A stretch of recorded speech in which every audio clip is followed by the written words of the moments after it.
Welcome to another episode of Smells Like Smoke. I'm your host, Trevor DeVage, and this is a podcast where we lean in hard about how do we smell like smoke by snatching people from the flames of judgment. So let me start with something that might challenge the way that you see people.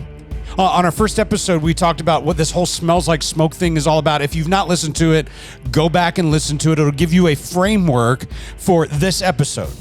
But here's what I want to start with that may challenge the way that you see people, that you view people, how you think about most people around you. And here it is. Most people are not stupid. Now, I know some of you guys are like, really? I don't know. I feel like a lot of the people in the world around me are a little stupid. I've even said this. I'm like, man, why are people so stupid sometimes? Here's what I would tell you. Most people are not stupid. They're actually desperate. This matters. This delineation matters for us to see people because how you see people determines how you treat people. Now, if you think people are foolish, here's what happens. You talk down to them. You can treat them less than human. If you think people are rebellious, then you avoid them. If you think people are lazy, you judge them. But if you understand that people are desperate, everything changes. We have this campus that meets at the Wilmot Prison here in Tucson. It's at the Santa Rita unit. We partnered with God Behind Bars.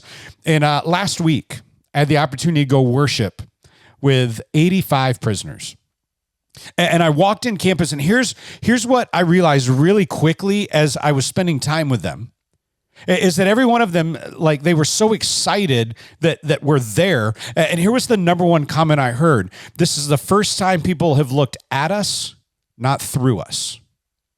People have looked in our eyes, not past us. People have not judged us or seen us as less than. Like they don't see us as the degenerates of society. See, how you view people changes how you treat people.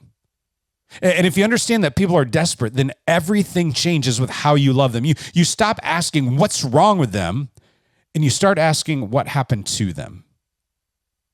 One of the guys I met at the prison, he's been in prison since 1980.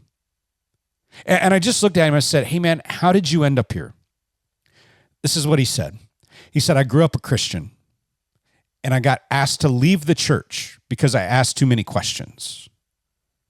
And then he murdered a guy, and then he stole a car and shot another guy, and he got extradited back to California, and then extradited back to Arizona. And you know what I learned? What happened to him is that people didn't like his questions, and they judged him before they knew him.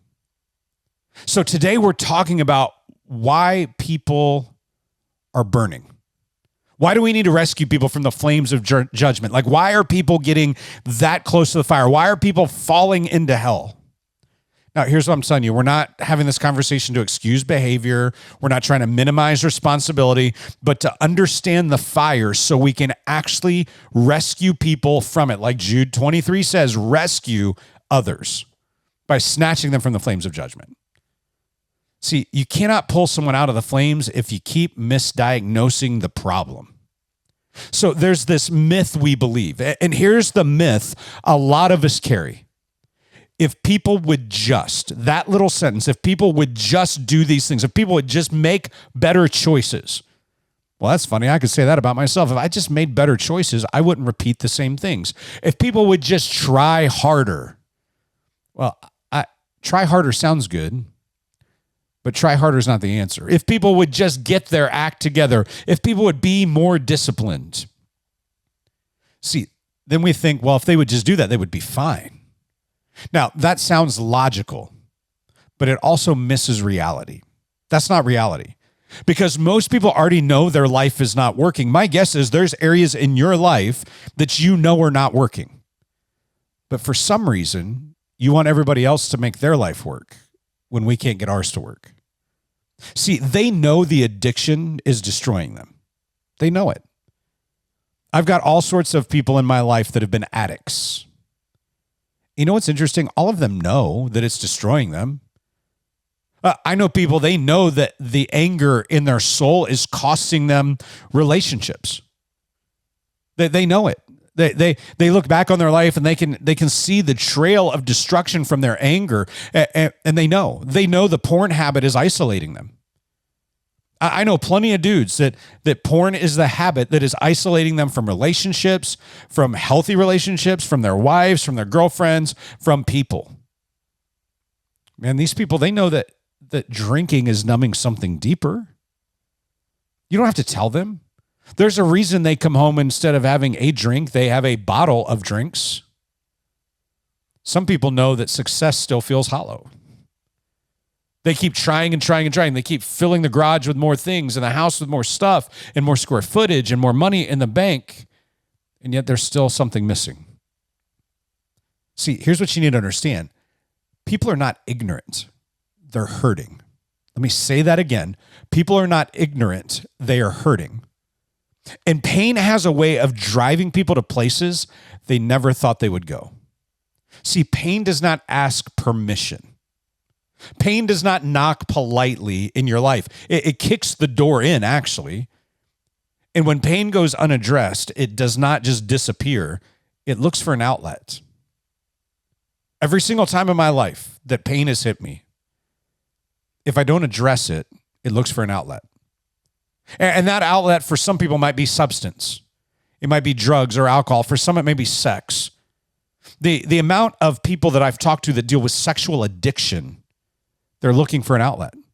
For some people, it's your job. Like, you're a workaholic. You just keep working and working and working. And you think, if I just keep going to the office, I just keep like pouring into my job, then it'll all go away. For some of you, it's control. You just control everything, because if you control everything, then you can never be out of control. For some of you, it's rage. Maybe it's isolation. Maybe it's achievement. If I just achieve enough things, get enough medals on my chest or enough certificates on my wall. See, they're all different coping mechanisms, but it's the same fire. Like, I've sat with men in Tucson who look like they have everything together.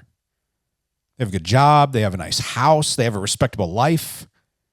And then somewhere in the conversation, the truth leaks out. They're lonely. And they don't know how to talk about it. They don't know who to trust. They don't know how to slow down. So they stay busy. Because silence is dangerous when you don't know what you will hear. That's not stupidity. You know what that actually is? That's survival. You're trying to survive and get through instead of deal with. And this is what I would say. Addiction is not the root. Let me say this really clearly. Addiction is rarely the root problem in people's lives. It's actually a symptom. A symptom of pain that never found healing, a symptom of shame that never found grace, a symptom of loneliness that never found connection. See, that's what it is. In that prison unit that I sat in Tucson, I sat across from men who have done serious harm to their lives and to others. But if you listen long enough, past the tough exterior, past the bravado, past the excuses, past all the tattoos and ink, you almost always find the same thing. Usually it's like abuse, neglect, abandonment, loss, betrayal. It doesn't excuse what they did. You know what's interesting? When I asked guys about their story at the prison, I didn't have a single one of them excuse what they did. I didn't excuse what they did. But you know what it does do? It explains why the fire started and why rescue begins with understanding. Because when you understand, you can help rescue. This is what I know about shame. Shame keeps those fires of judgment burning. And here's what keeps people trapped. Shame. Shame keeps you trapped. It's kept me trapped. It keeps a lot of people trapped. Shame says you're broken beyond repair. Shame says you're the problem. Shame says you'll always be this way. Actually, shame convinces people they are beyond help. I'm guessing the shame in your life is probably at some point told you, you know what, you're too far gone. So you know what happens when you believe that? You stop reaching out. You stop being honest. You stop believing change is possible. And then we show up and pile judgment on top of shame, and we wonder why nothing changes in the lives of people. It's like pouring gasoline on the fire, and we call it accountability. If you want to rescue people, you have to earn the opportunity to rescue them. You have to learn to separate behavior from identity. You can confront behavior without crushing a soul. Jesus did this better than anyone. He actually never minimized sin. There's not one time in Scripture where Jesus minimizes someone's sin. But you know what else he didn't do? He never humiliated sinners. That combination is the secret sauce. That combination changes lives. See, here's why success does not save anyone. Because success is a different kind of fire. Because some of the most desperate people I know are the most wildly successful people I've ever seen. They did everything they were told to do. They worked hard, they climbed the ladder, they provided for their family, they achieved the goal, and then they got there and it didn't save them. It didn't quiet the anxiety. It didn't heal the emptiness. It didn't answer the deeper questions of life. So they kept pushing. More money, more recognition, more control. Here's what I know about success. Success makes a terrible savior. I saw this clip on 60 Minutes years ago. It was kind of at Tom Brady's height of his career. At least we thought so then. And I'll never forget, he sat in a chair, much like I'm sitting in this one right now, and he looked at the interviewer and he said, I've got everything. Supermodel wife at the time, kids, millions upon millions of dollars, success in his career, top of the game. He said, yet I still feel like there's something else. See, success couldn't save him. In fact, success, it demands everything and it gives nothing back. And when it fails, people feel foolish for believing in it. That disappointment burns like fire too. So let's bring this home. Now, for those of you in Tucson is a beautiful city. I love our city. We live between 4 mountain ranges. It's got all this beauty, I love the desert flora. Tucson's a beautiful city. It's also a hurting city. And we see it. We see it in overcrowded jails. I see it in overworked families, over-medicated kids, overstimulated adults, isolated neighborhoods. We live in a city where people are close physically, but they're far emotionally. And when connection breaks down, pain fills the gap. See, people don't need another lecture. They need someone willing to see the fire and step closer. To see pain instead of behavior. So here's the practical shift I want you to make. Stop leading with judgment. Start leading with curiosity. Ask questions. Instead of what's wrong with you, try this. What happened to you? When you ask that little question differently, instead of what's wrong with you, what happened to you? When people start to share what happened, they find freedom. Instead of why would you do that, ask why are you trying to numb yourself? That doesn't make you weak. It makes you effective. Because rescue doesn't begin with correction. It begins with compassion. And compassion opens doors that arguments never will. So what does this mean for the men of our culture? Men, this matters for us because a lot of us were taught that we can power through the pain. I mean, even in the gym, you start to break down muscles physically and we're like, you got room for one more rep. We apply that to our lives. And the problem is when you apply it to your lives, you try to power through the pain, but we don't talk about it. Don't feel it. Don't slow down. Just handle it. I remember my dad telling me when he came back from Vietnam, he was in the first wave, 101st Airborne Division, jumping out of perfectly good airplanes. He took 2 Purple Hearts. His entire platoon was wiped out. His best friend died in front of him. And he came back from Vietnam and people said, you know what, suck it up. You got to go back to life. You got to go back to work. It took my dad 55 years to finally get the help he needed. Now he talks about it. Don't just handle it. See, unprocessed pain does not make you strong. It makes you reactive. And when men do not know how to deal with their own pain, they become harsh with other people's pain. We judge what we don't understand, and we avoid what feels too close to home. So if you want to rescue others, you have to be honest about your own fire too. Where do you have a foot stepping into the flames of hell right now? I want to give you some hope without hype. Here's the hope. Pain does not have the final word. Jesus does.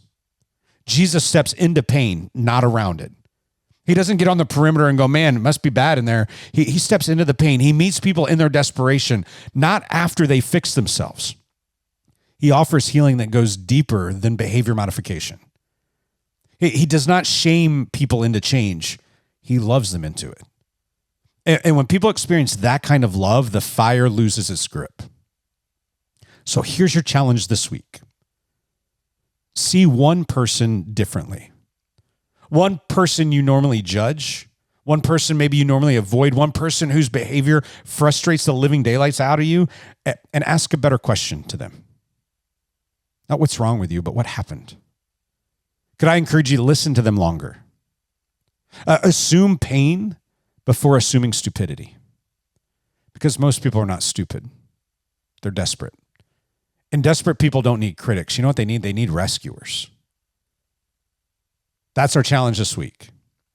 Hey, y'all, this is Smells Like Smoke. I'm so excited about this new wave of podcasts that we are in. Again, if you were a longtime listener of The Make, this is in the same location, just brand new feel, brand new look.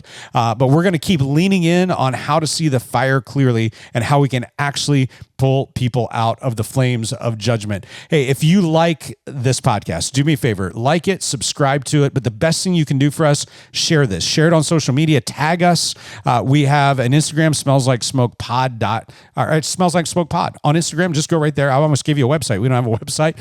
Smells Like Smoke Pod on Instagram. And you can tag us, share this, put it out there. If you know other men in your life that need to engage in this community, send us questions. You can throw us direct messages on social media. If you followed The Make before, you may notice Smells Like Smoke is actually what the Instagram is now. Go check that out. If you don't follow us there and interact with us. But our next episode, we're going to talk about the myth of being a good man and why being good is not enough to save anyone. Because rescue always starts with honesty. So do me a favor this week, stay close to the fire. We'll be back next week.